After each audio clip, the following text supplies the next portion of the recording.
मुंबई गोवा राष्ट्रीय महामार्गावरील सावर्डे येथील डेरवण फाटा परिसरात रविवारी दुपारी सुमारे 3:45 ते 4 वाजण्याच्या सुमारास दुचाकी आणि आयशर ट्रक यांच्यात भीषण अपघात झाला। या अपघातामध्ये दुचाकीस्वार गंभीर जखमी झाला असून त्याची प्रकृती चिंताजनक असल्याची प्राथमिक माहिती समोर आली आहे।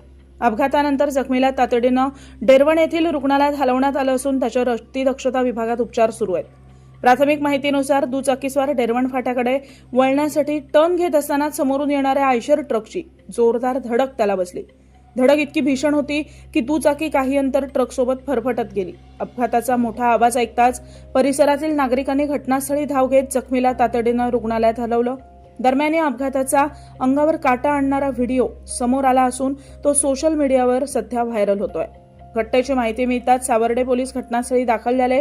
वाहतूक सुरळीत करण्यासाठी आवश्यक उपाययोजना करण्यात आल्या। पंचनामा करण्यात आला। अपघाताचं नेमकं कारण आणि ट्रक चालकाची बाजू जाणून घेण्यासाठी पोलीस अधिक तपास करत आहेत।